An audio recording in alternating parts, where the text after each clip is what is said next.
বিসমিল্লাহির রহমানির রহিম।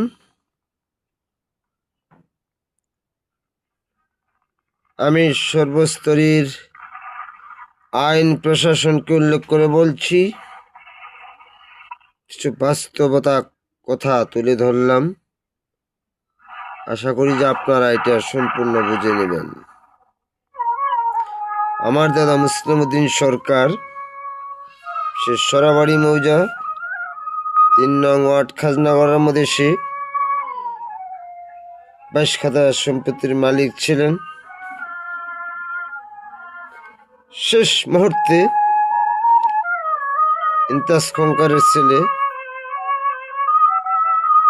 ইদ্রিস খঙ্কার, তাকে গলাকাটা ইদ্রিস বলে সবাই প্রমাণিত আছে, পরিচিত, সেই মুসলিম সরকারকে যাবজ্জীবন ভরণ পোষণ করে তাকে খাওয়াবে বলে তাকে দিয়ে ওই সাপটার বাইর ওদিকের একটা বাইদের অংশ থেকে 13 পাখি জমি সাপ কওলা করে নিয়েছে।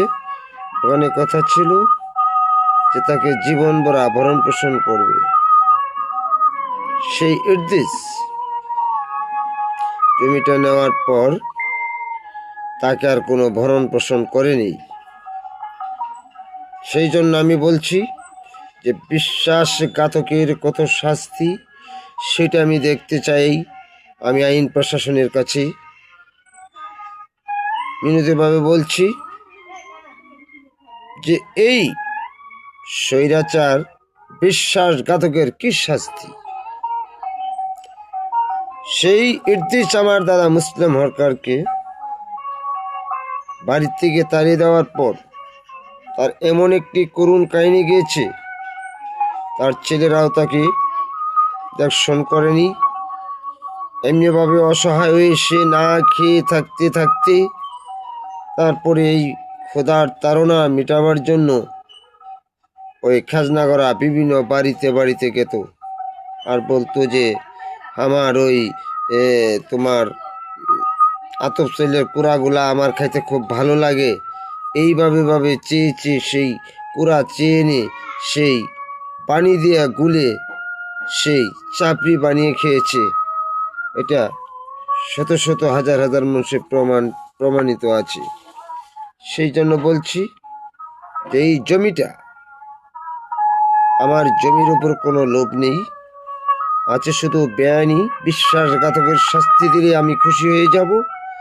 অচিরেই বলছি যে এই ইদ্রিস পিতা ইমতাজ খঙ্কার, গলাকাটা ইদ্রিস নামে পরিচিত, এর জমি যেন 5 মিনিটের মধ্যে সরকারকে জানিয়ে দিলাম, সেই জমি যেন বাজেয়াপ্ত করে সরকারি ডায়েরিতে নেওয়া হয়, তাহলে আমরা পেয়ে যাব। বিশ্বাসঘাতকের কি শাস্তি, সেই জন্য আমি আপনাদেরকে জানিয়ে দিলাম যে এমনি সারা জীবন পালবে বলে তাকে এত আশ্বাস দিয়ে তাকে দিয়ে রেকর্ড সব কিছু করিয়ে জমিটা লিখিয়ে নেওয়ার পর এই একটি করুণ কাহিনী সৃষ্টি করেছেন এই ইদ্রিস। সেই জন্য বলছি অচিরেই এই জমিটা বাজেয়াপ্ত করা হোক। আজকে আপনাদের কাছে আর কি বলবো, এই বলে বিদায় নিচ্ছি। আল্লাহ হাফেজ, আপনাদের সহায় হোক, এই বলে বিদায় নিচ্ছি। আল্লাহ হাফেজ, আসসালামু আলাইকুম।